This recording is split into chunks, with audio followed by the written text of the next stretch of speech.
les quatre premiers jours à être collègue de bureau avec mes enfants qui faisaient leurs devoirs et puis moi je travaillais. Donc c'était marrant les 2 premiers jours. Et puis très vite, je me suis dit, il y a deux solutions, soit je repars au bureau, soit je vais finir en dépression. Je suis Carole Stromboni pour le podcast L'épreuve coronavirus. J'échange avec des dirigeants et des dirigeantes de PME qui font face à la pandémie et à ses répercussions sur leur activité. Dans cet épisode, je suis avec Shehnaz Zavat-Ganti, qui dirige Ophital, une société d'aménagement de l'espace de travail, leader à La Réunion. Shehnaz nous parle du confinement sur l'île de La Réunion, puis du déconfinement, comment ça s'est passé pour elle. Il se trouve qu'elle avait déjà un e-commerce sur son site internet. Elle a pu aussi innover et elle nous en dira plus. Je vous laisse la découvrir. Je suis Shehnaz Zavat-Ganti, gérante de la société Ophital. Alors, la société Ophital est spécialisée dans l'aménagement de l'espace de travail à La Réunion. On existe depuis un peu plus de 30 ans et nous sommes aujourd'hui leaders sur le marché du mobilier de bureau, donc à La Réunion. On a terminé notre dernier exercice comptable au fin mars, donc en plein pendant le confinement, avec 4 950 000 euros de chiffre. J'ai 20 salariés, donc 12 personnes au niveau du service logistique. Donc, on est vraiment, nous, une entreprise avec un showroom, avec du stock et un service logistique efficace qui peut livrer les clients tout de suite. Parce que c'est quand même le gros souci de La Réunion, c'est qu'on est loin de tout et que si on n'a pas de stock, c'est tout 2 mois, 2 mois et demi. Notre philosophie, c'est vraiment de pouvoir livrer tout ce qui est disponible dans notre showroom. Est-ce que Amazon, c'est un concurrent pour vous sur La Réunion ? Dans notre secteur d'activité, non. Ok.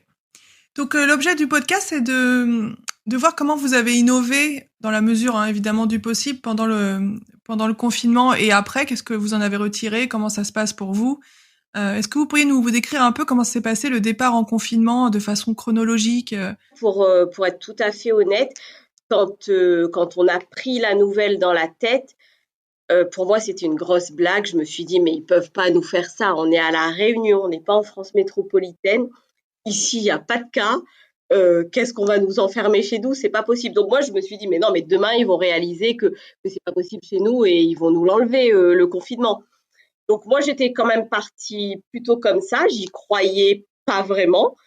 Et puis, au bout de 2-3 jours, je me suis rendu compte que c'était le cas, que même si à ce moment-là, on avait à peine 2 ou 3 cas à La Réunion, c'était vraiment minime. Je me suis rendu compte que ça allait être ça et qu'il fallait réagir. Donc, j'ai passé les premiers jours à la maison comme tout le monde. Les quatre premiers jours à être collègue de bureau avec mes enfants qui faisaient leurs devoirs et puis moi, je travaillais. Donc, c'était marrant les 2 premiers jours. Et puis, très vite, je me suis dit, il y a deux solutions. Soit je repars au bureau, soit je vais finir en dépression. Donc, j'ai choisi la première solution et je suis revenue au bureau dès le lundi suivant avec une toute petite équipe, histoire de garder le lien aussi avec le personnel. Et là, je me suis mise, l'objectif, il était tout simple, c'était de ne pas faire zéro pendant cette période de confinement. Donc, on travaille, nous, à plus de 50% avec le secteur public. Après, on a quand même 40% de notre chiffre d'affaires qui se fait auprès des sociétés. Donc, concrètement, on était cuits parce que, au niveau du public et des grandes entreprises, d'une manière générale, les gens, ils étaient fermés. Et quand ils étaient ouverts, de toutes les façons, ils n'acceptaient pas de livraison ou d'intervention de personnes de l'extérieur. Donc, du coup, je me suis dit, la seule solution, c'est d'essayer de faire un peu de chiffre avec des particuliers. Les gens, ils travaillent chez eux, donc ils n'ont peut-être pas de bureau, ils n'ont peut-être pas de fauteuil. Il y a peut-être un petit truc à faire, même si c'est pas grand-chose, mais ça nous permettrait et de travailler et de faire fonctionner à minima, puisque de voir tous les jours les fourgons dans le parking, le showroom fermé, ça fait juste mal au cœur, quoi. Donc voilà, ça a été la philosophie de départ. J'ai communiqué sur les réseaux sociaux. J'ai beaucoup communiqué sur les réseaux sociaux. Les quelques premiers jours, c'était un peu compliqué parce que il y avait une espèce de mentalité où on se disait on peut pas gagner de l'argent, il faut pas faire de pub, en gros, il faut rien faire. Et puis très vite, les gens ils commençaient à avoir mal au dos, donc bon, on a commencé à quand même pouvoir vendre du mobilier home office pour que les gens puissent travailler dans de bonnes conditions. Bon, ça ne nous a pas rattrapé de chiffre d'affaires, évidemment pas du tout, c'était pas le but, c'était même impossible, mais ça nous a juste permis de faire fonctionner à minima la boîte pendant cette période. Et dans la saison 1, j'avais interviewé Xavier Pinon, qui est DG de Selectra, qui vend des services en ligne sur les dépenses d'énergie. Et lui a testé pour la première fois pendant le confinement les Facebook Ads avec un de ses salariés qui a fait une vidéo. Est-ce que vous avez aussi essayé des nouvelles façons de faire la publicité? Moi, je dirais qu'au niveau des réseaux sociaux, on faisait déjà de la pub. On n'en a jamais autant fait. On a beaucoup communiqué sur les réseaux sociaux pendant cette période, je pense 10 fois plus que d'habitude, tout simplement parce que les gens, ils avaient le temps et ils étaient réceptifs. Donc effectivement, la publicité sur les réseaux sociaux a beaucoup mieux fonctionné que dans les périodes normales. Très intéressant parce que en fait, il y a beaucoup de dirigeants de PME qui se posent la question de comment communiquer avec leurs clients. Il y en a qui ont eu des difficultés pendant le confinement. Vous, est-ce que vous avez, vous nous avez dit plutôt client public, mais est-ce que vous avez des difficultés à communiquer avec eux ou est-ce que les réseaux sociaux, ça vous a suffi? Au niveau des réseaux sociaux, c'était beaucoup de prospection, c'était des produits spécifiques, etc. Après, nos clients classiques, on a continué à communiquer normalement par mail, par téléphone. Voilà, là-dessus, on n'a pas eu trop de difficultés. Là où on a eu un peu plus de difficultés, peut-être, c'était pour faire rentrer les sous, parce que là, ils avaient plus de mal à répondre, les gens. Oui, j'imagine. C'était une période difficile. Et pour vos nouveaux clients, qu'est-ce qu'ils ont commandé? Vous avez dit ils avaient mal au dos, vos clients particuliers. Qu'est-ce qu'ils ont commandé exactement? Donc, essentiellement, des fauteuils ergonomiques. On a vendu beaucoup de fauteuils ergonomiques aux particuliers, aux professeurs et puis à tout le monde. Je veux dire, même moi, par exemple, j'avais un petit bureau aménagé chez moi. J'ai dû l'aménager différemment pour pouvoir travailler correctement pendant cette période. Donc, beaucoup de fauteuils ergonomiques et puis des petits bureaux qui se placent dans un intérieur. Et vos salariés, ça n'a pas été trop difficile d'être en télétravail? Est-ce que vous avez pu vous mettre facilement avec des outils numériques en télétravail? Comment ça s'est passé? Oui, alors concrètement, au niveau des commerciaux, ils étaient en télétravail. Il a fallu qu'on s'adapte les quelques premiers jours parce que pareil, hein, on l'avait jamais fait. Donc il a fallu mettre en place le télétravail. Ça a duré, je pense, une petite semaine. Et puis après, les commerciaux, ils avaient accès au serveur, donc ils pouvaient travailler tout à fait normalement de chez eux et répondre. Nous, la consigne que j'avais donnée au départ, c'est qu'on ne loupe aucune affaire. On répond systématiquement et non seulement on répond systématiquement, mais on répond même dans les 2 minutes parce qu'on a le temps et qu'on est pour une fois qu'on n'a pas qu'on n'est pas débordé, on ne peut pas se permettre de faire attendre les clients. Donc ils ont bien joué le jeu, on a été réactifs, on a répondu à tout le monde, y compris aux appels d'offres. On a pu répondre il y en a eu un seul parce que les autres, ils les ont reportés, mais on a pu répondre également à un appel d'offres public pendant cette période. Est-ce que vous avez assisté à beaucoup de conférences sur Zoom, de webinaires, ou est-ce que c'est quelque chose que vous Oui. avez fait un peu plus que d'habitude? Alors oui, concrètement, même au niveau du personnel, on n'avait jamais utilisé Zoom ou n'importe quel système de visio. Donc on a découvert ça puisque pareil, on avait des réunions, on devait faire des réunions au niveau des impayés parce que moi ça a été quand même ma première préoccupation quand je me suis rendu compte que tout le monde était fermé, que l'argent il rentrait plus, que quand on ouvrait la boîte aux lettres, on n'avait plus de courrier. Le premier souci, c'est comment faire rentrer les sous. Et puis là, les 15 premiers jours, on appelait les gens, il y avait personne qui répondait au téléphone, quoi. Donc forcément, on faisait des visios tous les 2-3 jours pour faire le point sur les factures, sur les créances. Et puis sur les commandes. Donc oui, on en faisait pratiquement tous les jours, alors que en tant qu'entreprise commerciale entre guillemets, je dirais que nous, le présentiel, c'est l'évidence, puisque en temps normal, le télétravail pour nous, c'est pas possible, puisqu'on a besoin que les personnes soient là, puisqu'on reçoit des clients dans le showroom toute la journée. Donc, on a besoin de la présence de l'équipe. Et votre showroom, j'ai vu sur votre site internet, effectivement, c'est votre lieu de vente. Pour vendre en ligne, vous aviez déjà, j'imagine, un catalogue en ligne, ou où il a fallu le compléter ou l'améliorer? Alors à ce niveau-là, c'est vrai que nous, on est les seuls également à La Réunion à avoir un site depuis quelques années qui présente, parce on a la concurrence qui a des sites internet, mais il s'agit plus de sites vitrines où ils vont présenter quelques produits. Nous, tous les produits sont disponibles sur notre site internet.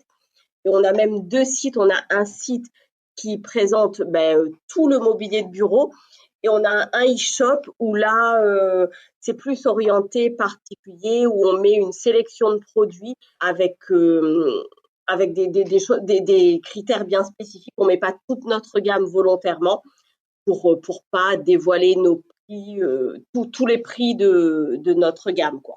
Ça va être plus déco, home office, chaise design, à destination des particuliers. J'imagine que ça a été une force pendant le confinement parce que vous aviez pas à créer un tunnel enfin voilà, un site en ligne, ça existait déjà par rapport à vos concurrents, ça a dû beaucoup vous aider, non? Exactement, exactement. Après, bon, il y a ça, et puis il y a le fait également qu'on avait l'habitude de communiquer sur les réseaux sociaux, parce que les autres ne le faisaient pas systématiquement. Après, nous, notre force réelle, c'était le stock, de pouvoir avoir quand même des choses à vendre. Enfin, force et faiblesse, parce que du coup, ne pas bosser pendant 2 mois, ça devient quand même après une faiblesse.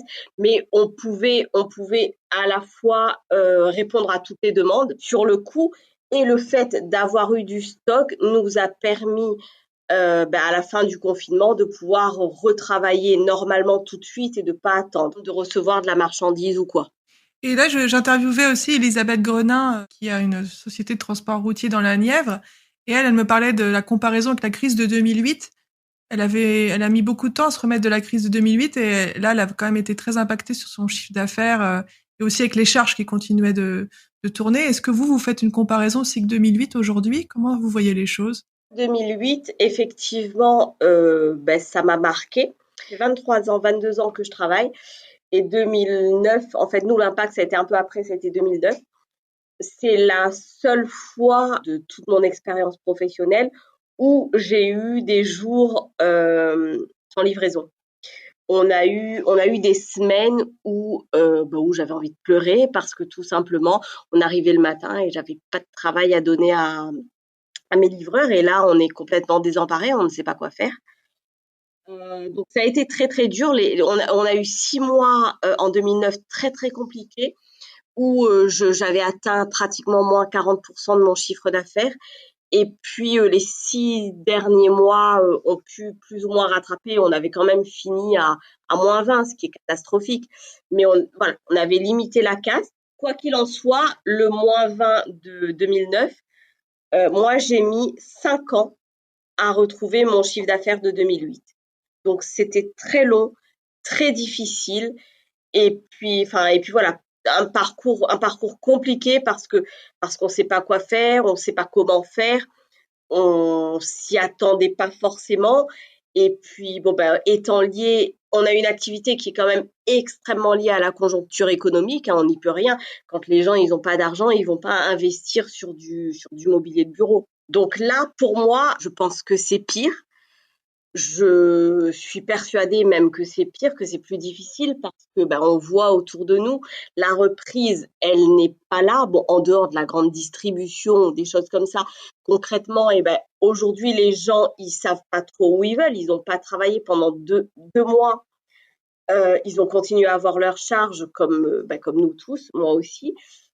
Donc forcément, les commandes qui étaient prévues, moi j'ai eu des cas de commandes qui étaient prévues et qui sont annulées, qui sont revues à la baisse parce que les budgets ils ne sont pas les mêmes. Donc ça c'est d'une manière générale. Après là nous au niveau de cette année, il y a un deuxième critère qui fait que la situation est très difficile pour nous, c'est qu'on a l'habitude que pendant la période électorale, tout s'arrête au niveau du secteur public, il n'y a plus de commandes, il n'y a plus de décisions. On a l'habitude de ça, mais alors là, cumuler 2 mois de confinement et se retrouver avec une période électorale juste après, c'est juste horrible, c'est juste une catastrophe. L'année, j'ai l'impression qu'elle va reprendre en octobre. Oui, comment vous voyez les choses? Parce que vous avez vécu 2008, vous avez mis 5 ans à vous en remettre. Est-ce que vous avez un peu peur pour l'avenir? Pour l'instant, je me pose pas mal de questions. Donc, on a essayé de mettre des stratégies en place, d'essayer d'agrandir la gamme, de modifier nos produits, voilà, de s'adapter à la situation. Le pire dans ce que nous vivons cette année, c'est cet inconnu. On a du mal à avancer, à prendre des décisions parce qu'on ne sait pas où on va. Le plus grand souci d'aujourd'hui, c'est cet inconnu à laquelle on n'a jamais été confronté. Et vos salariés, maintenant que le télétravail est terminé, comment ça se passe? Est-ce qu'eux aussi ont peur ou est-ce que tout le monde est rentré au travail? Est-ce que c'est un sujet dans pas mal d'organisations, ce retour au travail? Au niveau du télétravail, vous voulez dire? Oui. Alors, le télétravail, on est dans le commerce, donc ils savent très bien que c'est pas quelque chose de réalisable en temps normal. Donc, la question ne se pose pas. J'ai une assistante qui avait continué une fois par semaine à faire un peu de télétravail parce que ses enfants n'étaient pas rescolarisés. Mais sinon, concrètement, le télétravail, pour nous, c'est pas possible. On a vraiment besoin que l'équipe soit là. Donc c'est pas ça ils savent que c'est pas envisageable, que c'est pas quelque chose qui peut être pérenne dans une entreprise de commerce. Question très importante que le télétravail. Voyons avec Clémence Setama, qui est comptable chez Offital depuis plus d'1 an, comment cela s'est passé pour elle, le confinement, le déconfinement, les méthodes de travail, les outils numériques, comment elle l'a vécu. Ça a été assez compliqué pour moi parce que du coup, on était en télétravail, donc plusieurs membres de l'équipe étaient en télétravail pour la première fois, avec toutes les contraintes, on va dire, logistiques et techniques que ça implique. On a galéré les premiers jours. Ensuite, pour ma part, en comptabilité, le confinement est tombé au pire moment de l'année, puisque c'était à partir de mars jusqu'en mai. Et nous, on clôture notre exercice comptable au 31 mars. Donc, c'était en plein confinement. Et c'était d'autant plus mon premier bilan chez Offital. Alors, c'était un gros stress pour moi, mais j'ai essayé de tout gérer, la pression, le travail, la maison. On a essayé de tout gérer et j'y suis arrivée, je pense. Voilà. Après, il y a eu les tâches quotidiennes qui étaient prenaient un peu plus de temps, vu qu'on était à la maison, qu'il y avait les échanges qui étaient du coup indirects avec les collègues, les autres partenaires. J'avais les tâches administratives aussi liées à la crise, donc notamment le recours et la gestion à l'activité partielle et cette grosse partie comptable de la clôture. Est-ce qu'il y a une anecdote que vous voulez nous raconter qui montre combien c'était difficile ou comment vous en êtes sorti? L'expert comptable, je pense qu'il a dû me relancer au moins 3-4 fois pour la même chose et j'étais en pleine panique, je savais plus quoi faire et j'étais comme je sais pas, paralysée en fait mais après au final ça s'est bien fini, j'ai pu rendre mes trucs dans les temps. Donc ça s'est plutôt bien passé. Après tout ce qui est activité partielle, bon moi je suis pas professionnelle de la paye, du coup je travaille j'ai fait des études en compta et pas spécifiquement en paye. Donc du coup le recours à l'activité partielle, c'est vrai que la gestion c'était un gros dossier pour moi, la gestion de l'activité partielle, mais on a géré. Et quand vous dites on a géré, comment ça s'est passé? Est-ce que vous aviez accès à assez d'informations? Comment ça s'est passé pour gérer ça? Alors nous, au niveau de l'activité partielle et même pour les autres problèmes, on va dire un petit peu comptables, on a l'appui de notre cabinet d'expertise comptable, donc ils m'ont beaucoup aidé. Ils m'ont donné des astuces, des techniques pour pour aller un petit peu plus vite. Au niveau de la gestion de l'activité partielle, donc ils m'ont montré comment le faire. Donc en mars, j'ai pris du temps parce que c'était la première fois que j'étais confrontée à ça. Et après, en avril et mai, du coup, ça a roulé. On va dire que la première fois, c'était compliqué, mais ensuite, ça a roulé. Et voilà. Enfin, ils m'ont beaucoup aidé. Et la gérante était compréhensive également, donc elle m'a laissé du temps pour pouvoir travailler sur tout ce qui était bilan et tout. Donc ça m'a aidé également. Et est-ce que vous aviez accès à votre logiciel métier quand vous étiez chez vous, au niveau des accès informatiques? Comment ça s'est passé? Oui, donc du coup, la gérante a fait le nécessaire pour qu'on ait à disposition donc l'accès au serveur. Donc l'interface, enfin on avait la même interface, on travaillait comme si on était au bureau en fait. Et maintenant que vous êtes déconfiné, est-ce qu'il y aura plus de travail à distance, de télétravail à l'avenir, ou est-ce que c'est quelque chose que vous reproduirez plus? Au niveau du télétravail, la gérante n'est pas fermée sur ce point-là. On peut être amené à reproduire ce système-là. Mais après, c'est en étant dans une PME, c'est plus fluide en fait quand on est sur place. On échange directement avec la personne concernée, on appelle si besoin. Ça prend beaucoup moins de temps, les tâches vont plus vite, etc.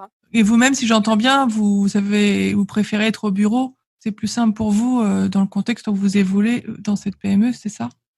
C'est ça, parce que c'est vrai que moi j'ai souvent besoin de la gérante. En fait, j'ai souvent besoin qu'elle me réponde sur des petits trucs ou même sur la signature des documents, sur ce genre de choses. Donc là, il faut scanner le document, il faut qu'elle le réimprime au bureau, il faut qu'elle le signe, qu'elle le rescanne, qu'elle me le renvoie et que moi-même je renvoie au destinataire pour un document, un seul document, ça prend pas mal de temps déjà. Mais honnêtement, au niveau compta, y a pas de barrière en fait. On peut le faire chez soi, il n'y a pas de barrière. Il y a quand même tout ce qui est classeur et tout qu'on doit ramener avec nous pour pouvoir suivre les éléments, les documents et tout pour pouvoir les classer. Mais sinon, c'est vrai que moi, je préfère quand même être au bureau qu'à la maison, mais à la maison, c'est très bien aussi. Vous parlez de signature, en fait, vous n'avez pas d'outil de signature électronique? Alors on l'a, mais malheureusement, cet outil n'est pas très utilisé ici. Du coup, généralement, on utilise la signature manuscrite en fait. On utilise la signature électronique que pour les appels d'offres.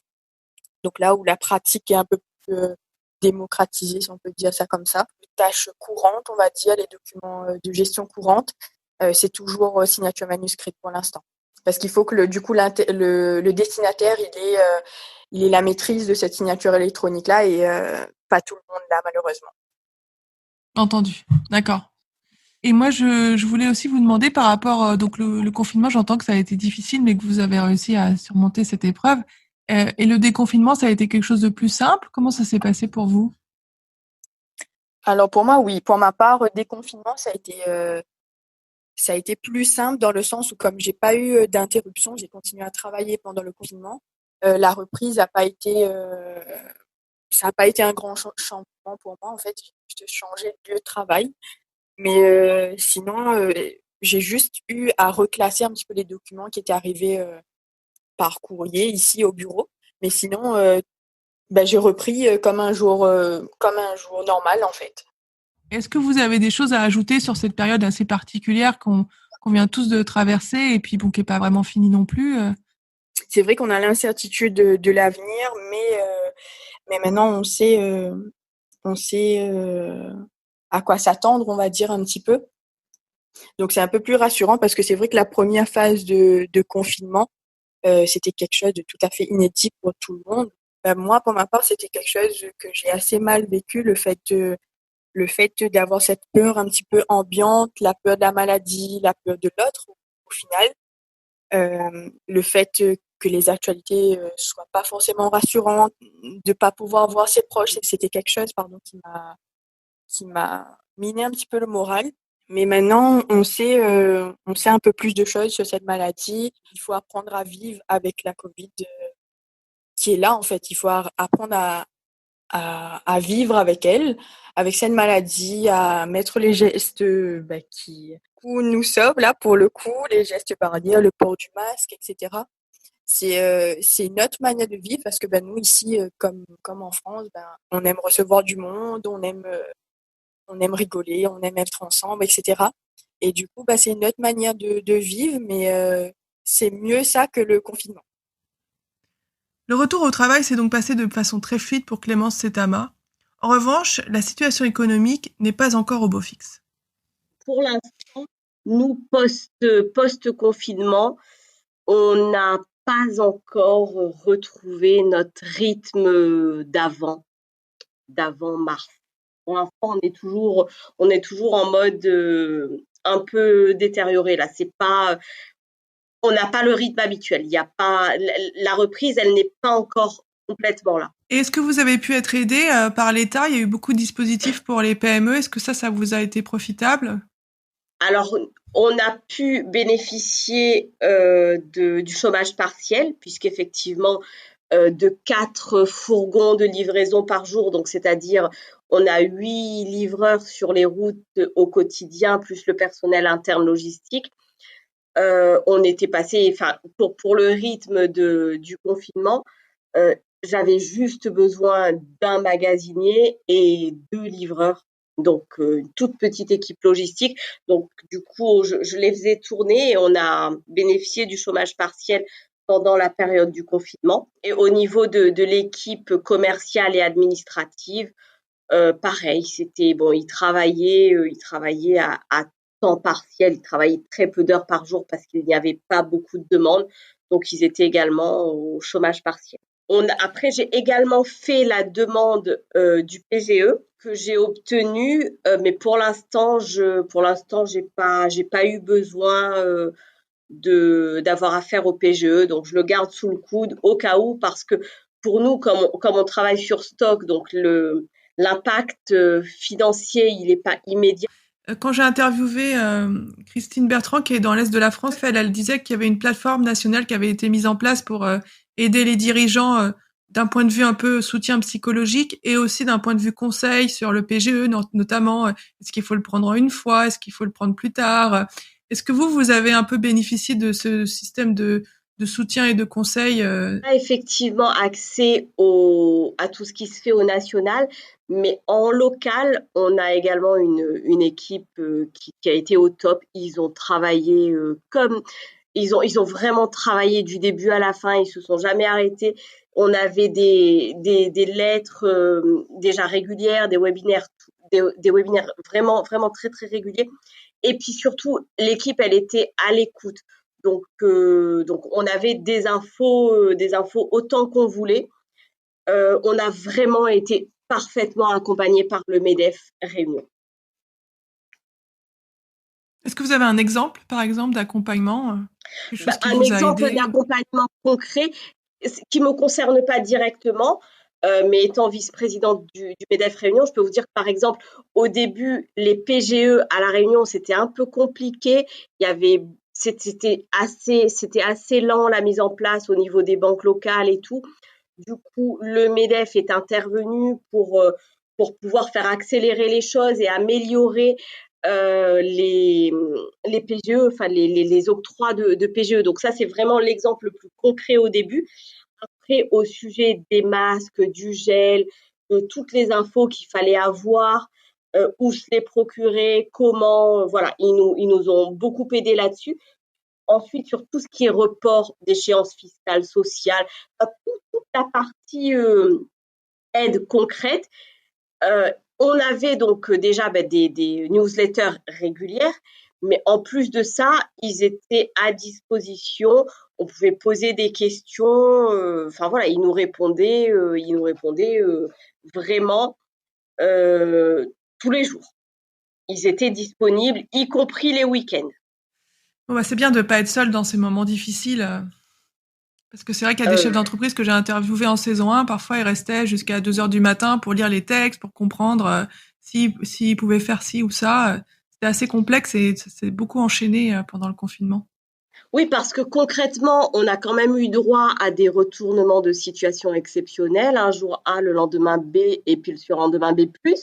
Donc, du coup, il nous retranscrivait un petit peu les textes de façon plus simple, plus concrète. Donc, c'était très efficace. Tant mieux. Avant de passer à la dernière partie de l'interview, est-ce que vous avez des choses à ajouter sur cette situation de confinement, déconfinement?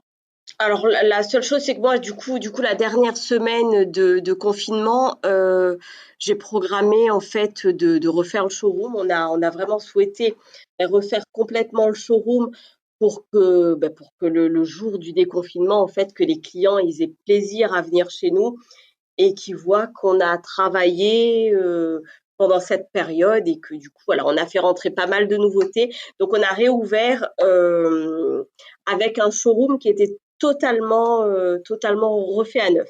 Ah, génial, vous avez refait à neuf en interne avec votre propre designer. C'est exactement, exactement. C'était vraiment enfin, quelque chose qui me tenait à cœur. Je me dis, mais il faut faire revenir les gens, il faut bien qu'on fasse quelque chose, qu'on leur donne envie de revenir, qu'on annonce des nouveautés qui soient motivés à venir et à acheter. Donc voilà, à l'ouverture, ils ont découvert un nouveau showroom. Ah, super, vous avez réussi à innover pendant le confinement sur certains aspects de votre business. Là, je passe dans un moment du podcast où j'essaie un peu de voir la personne derrière la fonction. Du coup, je voulais déjà commencer. Vous avez parlé de vos enfants, avec qui vous avez un peu travaillé. Est-ce que vous avez des bonnes notes à l'école? Oui, oui, alors j'ai 2 filles scolarisées, donc une qui est en première et l'autre qui était en sixième. Donc en première, je trouve que ça a été très, très mou, il y a plus de notes, il y a plus grand-chose. La petite qui était en sixième, bon, elle travaille bien, donc ça s'est bien passé. Elle travaillait en visio. Bon, après, on a de la chance pour la petite qui était habituée à prendre des cours en visio. Donc pour elle, ça a été plutôt facile. Et contrairement, ben, la grande qui n'aime pas la visio, qui n'aime pas enfin, qui aime bien le contact réel, et ben elle, ça a été plus dur pour elle. L'adaptation a été plus difficile que la petite. Après, ça a quand même été léger. Léger parce au niveau du télétravail, enfin, il y avait pas beaucoup de visio, il y avait pas beaucoup de, il y a pas eu beaucoup de travail, je trouve, moi, pendant ces 2 mois.